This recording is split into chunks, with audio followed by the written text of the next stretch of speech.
इमरान तुम बनने दो बनने दिखाओ প্রত্যেকটি জীবিত প্রাণকে মৃত্যুর স্বাদ গ্রহণ করতে হবে। তো আজকে আমরা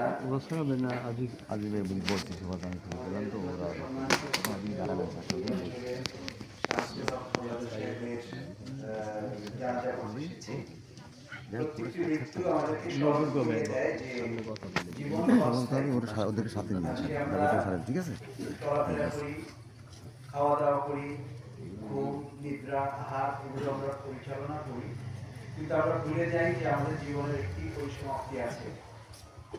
তো যখনই আমরা কারো মৃত্যুর সংবাদ শুনি তখন আমাদের মনে এই নিজেদের জন্য এটা একটা বার্তা যে আমাদেরকেও আজ হোক কাল হোক 2 দিন পরে হোক আমাদেরকেও যেতে হবে। সেই জন্য মৃত্যুর প্রস্তুতি সকলকে গ্রহণ করে রাখা উচিত।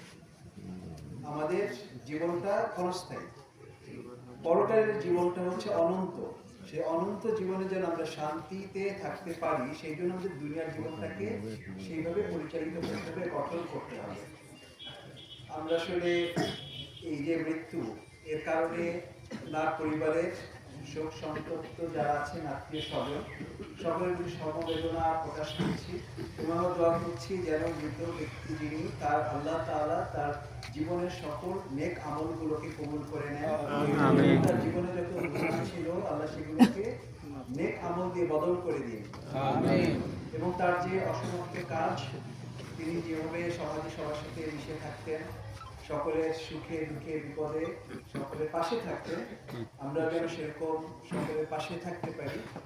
এবং সন্তান যারা আছেন তাদের দায়িত্ব হলো মৃত পিতা মাতার জন্য দোয়া করা এবং এই এলাকায় যারা আছেন তারাও ওনার জন্য দোয়া করবেন এবং আমরা এই সাথে পাশাপাশি আমাদের সকলের জন্য সকলেই দোয়া করব যেন আমরা মিলেমিশে ভালোভাবে সমাজে চলাচল করতে পারি। এই কামনা করে আমার বক্তব্য শেষ করছি। আসসালামু আলাইকুম ওয়া রাহমাতুল্লাহি ওয়া বারাকাতুহু। আলহামদুলিল্লাহ, এক্ষেত্রে সংক্ষিপ্ত আকারে আমাদের মাঝে কিছু কথা বলছেন আল্লামা দিলওয়ার হোসেন সাইদি হুজুরের সুযোগ্য শিশু সন্তান আলহাজ মাসুদ সাইদি। আলহাজ মাসুদ সাইদি। إن الحمد لله والصلاة والسلام على نبينا محمد وعلى آله وصحبه أجمعين. সম্মানিত উপস্থিতি, আসসালামু আলাইকুম ওয়া রাহমাতুল্লাহি ওয়া বারাকাতুহু। ওয়া আলাইকুম আসসালাম। আমরা আজকে সকলের শোকার্ত আমাদের সকলের প্রিয় শামসুল্লাহ কাওয়ার সাহেবের এই ইন্তেকালে তিনি আল্লাহর ডাকে সারা দুনিয়া সফর শেষ করেছেন। ইন্না লিল্লাহি ওয়া ইন্না ইলাইহি রাজিউন। আমার ছোট ভাই বললেন কোরআনের আয়াত তেলাওয়াত করে প্রত্যেকটি মানুষকে আসলে মৃত্যুর স্বাদ গ্রহণ করতেই হবে। আজকে যার জানাজা করতে এসেছে আমরা জানি না আজকে আসরের নামাজে আমার কিংবা আপনার জানাজা করতে হবে।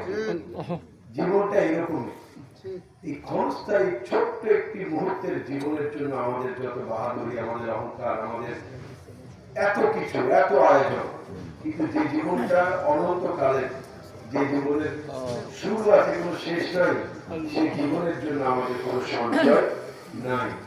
আমরা বলি মানুষ মরে গেলে কিচ্ছু নিয়ে যেতে পারে না, আমরা সবাই জানি হতে, ঠিক না? এটাও বলি যে যাওয়ার সময় একটা কাপড় খালি নিয়ে, ঠিক না?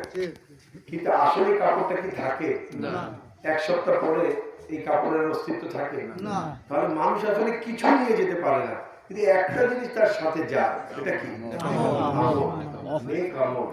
এই নেক আমলটা তার সাথে যায়। সম্মানিত ভাইরা, আমরা সবাই জানি, আমি প্রশ্ন করছি আপনার উত্তর দিতে পারছেন, আমরা জানি সবই, কিন্তু আসলে আমরা আমল করি না। এটাই হচ্ছে বড় সমস্যা। দেখেন এই যে জানাজা করতে এসেছি, এই জানাজা আমি আমরা প্রত্যেকে 50-100 জন জানাজা করে ফেলেছি, ঠিক না?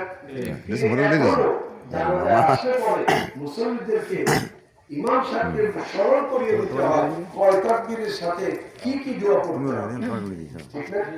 তাহলে আমরা কতটা বেঁচে আছি।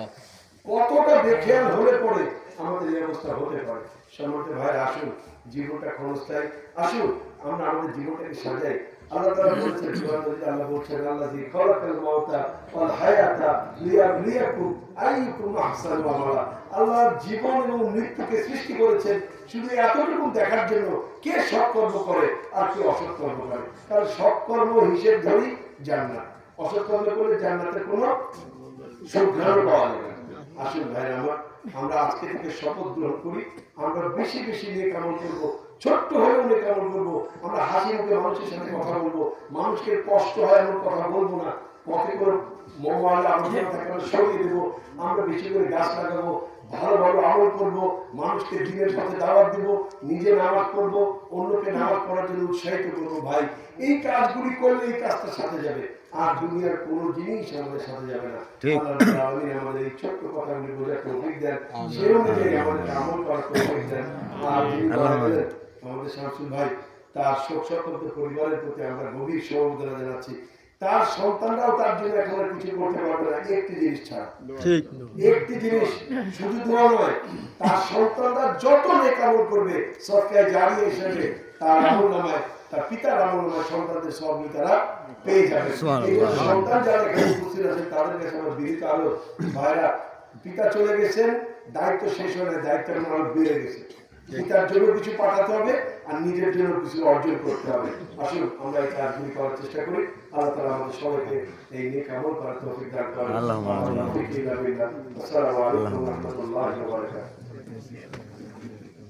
সম্মানিত হাজির, এখন আমরা পরিবারের পক্ষ থেকে